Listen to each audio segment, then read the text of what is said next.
جی اگلی والی آیت میں اللہ نے فرمایا کہ جب جنتی لوگوں کو جنت میں داخلے کا وقت آئے گا تو فرشتے جو ہے ان کے لیے اعلان کریں گے ادخلوها، داخل ہو جاؤ اس جنت میں، سلامتی کے ساتھ اور امن کے ساتھ. کہ دنیا میں کوئی انسان کتنا بھی مالدار کیوں نہ ہو لیکن پھر بھی اسے کوئی نہ کوئی خوف ہوتا ہے اور ماحول میں کوئی نہ کوئی اس کے لیے پریشانی ہوتی ہے، لیکن فرمایا کہ جنت کے اندر انسان کے لیے کوئی پریشانی کا معاملہ نہیں ہوگا. اور پھر آگے ایک اور اللہ پاک نے جنتی نعمت کا تذکرہ فرمایا یہاں پر کہ فرمایا ونازعنا، اور ہم نے نکال ڈالی جو ان کے سینوں میں تھی خفگی. کہ مطلب کہ جب جنتی لوگ جنت کے اندر داخل ہوں گے، حضرت عبداللہ ابن عباس رضی اللہ تعالیٰ عنہ کی روایت میں آتا ہے کہ جب جنتی لوگ جنت میں داخل ہوں گے تو سب سے پہلے ان کے سامنے پانی کے 2 چشمے پیش کیے جائیں گے. پانی کے 2 چشمے یعنی کہ اس میں سے پانی پینے کے لیے پیش کیا جائے گا. تو جب جنتی لوگ اس چشمے سے پانی پئیں گے تو سب کے دلوں کے اندر جو دنیا میں کبھی ایک دوسرے کے لیے جو ہے وہ کیا ہوگی، کبھی بھی کسی کے لیے ناراضگی ہوگی. دنیا میں ہو جاتا تھا کہ رشتہ داریوں کے حساب سے، دوستی تعلق ناطے کے حساب سے انسان کبھی کسی سے ناراض بھی ہو جاتا ہے اور جو ہے کسی کے دل میں کسی کے لیے برائی بھی آ جاتی ہے، اور یہ ایک انسانی زندگی کا حصہ ہے، ظاہر سی بات ہے. تو بعض اوقات اس کی طبیعت پہ اس کا کیا ہوتا ہے، اثر ہوتا ہے کہ ہماری کسی سے ناراضگی تھی وہ دور بھی ہو گئی، لیکن پھر بھی بعض اوقات ہم طبعاً ایسے شخص سے ملنا نہیں چاہتے کہ ہماری ناراضگی ختم ہو جاتی ہے، لیکن جو ہے ہم پھر بھی زیادہ اس سے ملنا جو ہے نا پسند نہیں کرتے. تو فرمایا کہ جنتی لوگوں کے لیے اللہ پاک یہ فرمائیں گے کہ جب اس چشمے سے پانی پلایا جائے گا تو ان کے دلوں کے اندر ایک دوسرے کے لیے جو بھی جو ہے وہ ناراضگی ہوگی وہ سب کی سب ختم ہو جائے گی، اور ان کے دل کے اندر جب وہ پانی پئیں گے تو ان کے دل کے اندر محبت اور الفت جو ہے وہ کیا ہوگا، پیدا ہو جائے گی. اسی طرح ہم ایک اور حدیث دیکھتے ہیں، صحیح احادیث میں آئے کہ جس شخص کے دل میں ذرہ برابر بھی کسی کے لیے کینہ ہوگا، کسی مسلمان سے کینہ ہوگا، وہ جنت میں نہیں جائے گا. اب کینہ سمجھ لیں، کینہ کیا ہوتا ہے؟ کینے کا مطلب یہ ہوتا ہے کہ دل میں کسی انسان کے لیے برائی رکھنا. بظاہر ہم اس سے بہت اچھے طریقے سے مل رہے ہیں لیکن ہمارا دل اس کے لیے صاف نہیں ہے اندر سے، اسے کہتے ہیں کینہ. تو حدیث مبارکہ میں آتا ہے کہ کوئی انسان کسی مسلمان کے لیے کینہ رکھتا ہے تو وہ جنت میں نہیں جائے گا.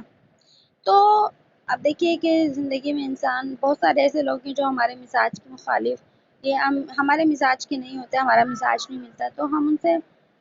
وہ ہمیں اچھے نہیں لگتے. تو آیا اس حدیث کا مطلب کیا ہے؟ تو اسے سمجھ لیجیے کہ اس حدیث میں جو آیا ہے کہ جس کے دل میں کسی مسلمان کے لیے کینہ ہوگا، بغض ہوگی، بغض اسی کو ہم دوسرے الفاظ میں نفرت بھی کہہ سکتے ہیں، نفرت ہوگی یا برائی ہوگی، اور کسی دنیا کی غرض کی وجہ سے ہو، دنیاوی معاملات کی وجہ سے ہو، مثلا کوئی لڑائی ہو گئی تھی یا کوئی نقصان ہو گیا کسی کا، کسی نے کسی کو کوئی نقصان پہنچا دیا، کوئی بھی جو وجہ ہے نا اس نفرت کی اور اس برائی کی، وہ کوئی دین نہیں ہے بلکہ کیا ہے، دنیاوی ہے. دیکھیے ہم دین کی وجہ سے بھی کسی سے نفرت کر سکتے ہیں، مطلب کوئی گستاخ رسول ہے، ٹھیک ہے نا. اب ظاہر سی بات ہے جیسے گستاخ رسول ہے، اس وقت جو سلسلہ انڈیا کے اندر بھی چل رہا ہے گستاخیوں کا، ایسے گستاخ رسول ہیں جو کہ ہیں بھی کافر، گستاخی بھی کرتے ہیں نبی کی شان میں، اور اپنے اس فعل پر قطعاً شرمندہ بھی نہیں ہے بلکہ وہ اس ساری چیز کو صحیح سمجھتے ہیں. تو ایسے لوگوں سے شرعی تقاضے کے مطابق دل میں نفرت ہونی چاہیے. ہم ان سے یہ نہیں کر سکتے کہ ہمارے دل میں ان کے لیے کوئی ہمدردی ہو یا محبت ہو، نہیں. یہاں پر دینی اعتبار سے ہمیں اپنے بغض کا، نفرت کا ان سے کیا کرنا ہے، اظہار کرنا ہے، کیونکہ جو ہمارے نبی کے گستاخ ہیں وہ ہماری ان سے دوستی، ہماری ان سے محبت کبھی بھی نہیں ہو سکتی. تو یہ ہے دین کی وجہ سے کسی سے بغض رکھنا، تو یہ بالکل اپنی جگہ جائز ہے. اور یہاں بات ہو رہی ہے کہ کسی دنیاوی غرض کی وجہ سے کسی نے اپنے کسی مسلمان بھائی سے دل میں بغض رکھا، نفرت رکھی، اور یہ شخص سوچتا ہے اور یہ چاہتا ہے کہ کسی طریقے سے مجھے موقع مل جائے تو میں اپنے سامنے والے دشمن کو جو ہے کیا کر دوں، نقصان پہنچا دوں. یعنی میری سے لڑائی ہو گئی تھی اور میرے دل میں اس کے لیے بڑا غصہ ہے، انتقام ہے، لیکن یہ سامنے آتا ہے، میں اس سے ملتا تو ہوں، لیکن جب کبھی مجھے موقع ملے گا میں اس کو خوب نقصان پہنچاؤں گا. تو یہ ہے وہ بغض جس کو شریعت نے بیان کیا ہے، کہ جس کے دل کے اندر ذرہ برابر بھی کسی مسلمان کے لیے اس طرح کی جو ہے وہ نفرت ہو یا برائی ہو اور وہ اس کو نقصان پہنچانے کے در پر ہو، تو جب تک وہ اپنے دل کو صاف نہیں کر لے گا تو وہ شخص جنت میں نہیں جا سکتا. اس کے مقابلے میں دیکھیے ایک دوسری بات اور ہوتی ہے، وہ ہے طبیعت کا ملنا کسی انسان سے. طبیعت کا ملنا، مثلا بعض لوگ ایسے ہوتے ہیں جن سے ہمیں نفرت نہیں ہوتی، لیکن ہمارا ان سے جو ہے نا جوڑ نہیں ہوتا، ہمارا ذہن ان سے نہیں ملتا، ہماری عادتیں ان سے نہیں ملتی، ہمیں ان کا اخلاق اچھا نہیں لگتا، ہمیں ان کی باتیں اچھی نہیں لگتی، اس لیے ہم ان سے کم ملنا چاہتے ہیں، ہم ان سے زیادہ تعلق نہیں رکھنا چاہتے، زیادہ تعلق نہیں بڑھانا چاہتے. لیکن ایسا نہیں ہوتا کہ ہم اسے کوئی تکلیف پہنچانا چاہتے ہوں، جب ہمیں کوئی موقع ملے اس کو نقصان پہنچا دیں، نہیں، بس ہماری طبیعت کے نہ ملنے کی وجہ سے ہم اس سے زیادہ تعلق نہیں رکھتے. تو یہ چیز کینہ اور بغض کے اندر نہیں آتی. کینہ اور بغض کے اندر وہ شکل آتی ہے جو کہ ہم نے پہلے پڑھی ہے. تو مطلب اس آیت کی یہی کہ جنتی لوگوں کے دلوں میں اگر دنیا کے اندر کسی ایک کے لیے ایک دوسرے کے لیے برائی ہوگی یا نفرت ہوگی یا کوئی رنجش ہوگی یا ناراضگی ہوگی، لیکن ان کے باقی اعمال اتنے اچھے ہوں گے تو اللہ پاک جب ان کے لیے جنت کا فیصلہ کریں گے تو پھر ان کے دلوں کو کیا کر دیا جائے گا، صاف کر دیا جائے گا. جو حدیث ہے نا کہ جس کے دل میں ذرہ برابر بھی کسی مسلمان کے لیے کینہ ہوگا وہ جنت میں نہیں جائے گا. تو مطلب کیا ہے کہ جنت میں جانے سے پہلے ان کے دلوں کو کیا کر دیا جائے گا، صاف کر دیا جائے گا. وہ اسی نفرت اور بغض کی حالت میں جنت میں نہیں بھیجے جائیں گے. اس لیے فرمایا کہ یہ باغات اور یہ جو چشموں کا ذکر آیا تو اس کے متعلق میں نے آپ کو حدیث بتا دی. اور آگے ہاں اللہ نے فرمایا کہ ان کے دلوں سے ہم جو ہے وہ گندگی کو دور کر دیں گے یا خفگی کو، ناراضگی کو دور کر دیں گے. جب ناراضگی دور ہو جائے گی تو فرمایا اخوانن، وہ بھائیوں کی طرح رہیں گے، علی سرور متقابلین، اور وہ تختوں پر کیا ہوں گے، آمنے سامنے بیٹھے ہوں گے. تو جنتی دیکھیے جب انسان اپنے ہم مزاج لوگوں میں بیٹھتا ہے نا، جس سے ان کی طبیعت ملتی ہے، ذہن ملتا ہے، تو آمنے سامنے بیٹھ کر ان سے کیا کرتے ہیں، بات چیت کرنے میں بھی کیا ہوتا ہے، مزہ آتا ہے. تو چونکہ جنت میں تو انسان کو کوئی کام ہی نہیں ہوگا، نہ کوئی عبادت ہوگی، نہ کوئی کام ہوگا. جنت میں تو انسان کے لیے صرف سیر و تفریح ہوگی، عیش اور راحت اور آرام ہوگا، اور یہ ایک دوسرے کے سامنے ایک دوسرے سے میل ملاقات اور بات چیت ہوگی بس. اس کے علاوہ جنت کے اندر کوئی بھی مشقت نہیں ہے. اور پھر آگے فرما دیا لا یمسہم فیہا نصب، نہیں پہنچے گی ان کو وہاں کوئی تکلیف. اور آگے فرما وما ہم منہا بمخرجین، نہیں ان کو وہاں سے نکالا جائے گا. کہ اس آیت میں جنت کی دو خصوصیات جو ہیں اللہ پاک نے بیان فرمائی ہیں. ایک تو یہ کہ جنت میں کسی کو تھکن محسوس نہیں ہوگی. نصب کہتے ہیں عربی میں تھکاوٹ کو. کہ آپ دیکھیے دنیا کے اندر جو ہے نا انسان کو تھکاوٹ بھی ہوتی ہے، اور تھکاوٹ کے ساتھ ساتھ اس کو کمزوری بھی ہو جاتی ہے.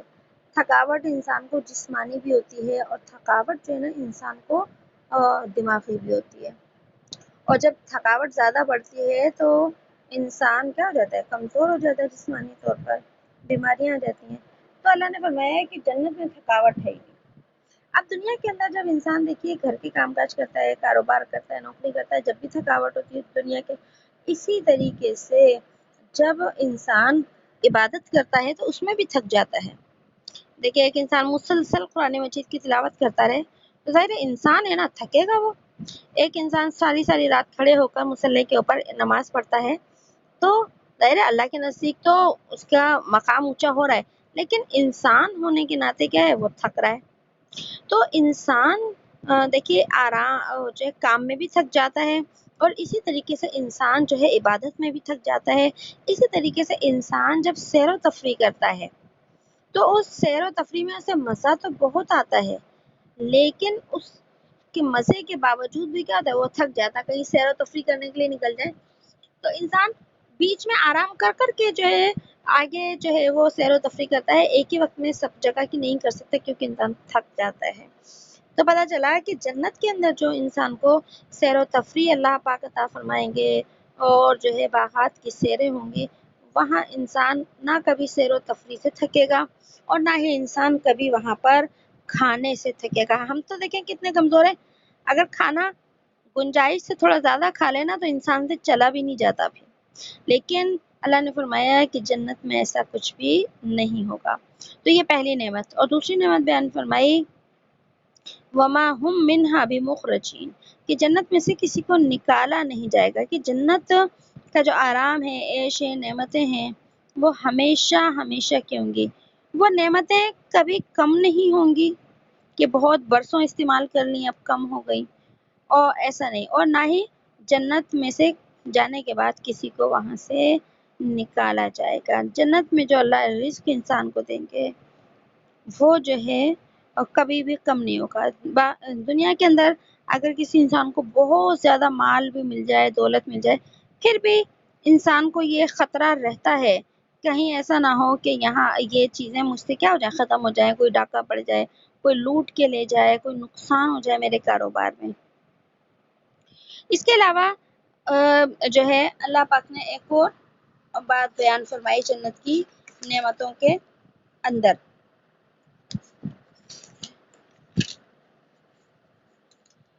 کہ جنت کے اندر سے کسی کو نکالا نہیں جائے گا، اور اس کے علاوہ کہ جنت میں جب جنتی ہمیشہ ہمیشہ کے لیے رہیں گے تو وہاں پر جو ہے جنت میں رہتے ہوئے اکتائیں گے نہیں۔ ویسے دیکھیے جب انسان کہیں گھومنے پھرنے کے لیے چلا جائے اور وقت زیادہ ہو جائے نا تو اس کو اکتاہٹ شروع ہو جاتی ہے کہ بس ہم جلدی سے کیا کریں، اپنے گھر چلے جائیں، بس اب تھک گئے۔ لیکن فرمایا کہ جنت کے اندر رہتے ہوئے انسان نہ کبھی سیر و تفریح سے تھکے گا، نہ وہ کبھی کھانے سے تھکے گا، نہ کبھی سونے سے تھکے گا، نہ کبھی باتیں کرنے سے اکتاہٹ ہوگی۔ جنت میں اکتاہٹ کبھی اس کو ہوگی ہی نہیں، کیونکہ قرآن کریم نے دوسری جگہ پر بھی بیان فرمایا ہے لا یبغون عنہا حولا، یہ الفاظ آتے ہیں کہ جب جنتی لوگ جنت کے اندر چلے جائیں گے تو کبھی بھی یہ خواہش نہیں کریں گے کہ ہم پلٹ کر دنیا میں چلے جائیں، کیونکہ جنت میں ان کا دل ایسا لگے گا کہ وہ جنت سے نکلنے کی تمنا کبھی بھی نہیں کریں گے۔ اور پھر آگے اللہ پاک نے فرمایا نبی عبادی انی انا الغفور الرحیم، اے نبی خبر سنا دیجئے عبادی میرے بندوں کو، انی کہ بے شک میں ہوں بخشنے والا اور مہربان، وَأَنَّ عَذَابِي هُوَ الْعَذَابُ الْأَلِيمُ، اور بے شک میرا عذاب وہ ہے بڑا دردناک عذاب۔ تو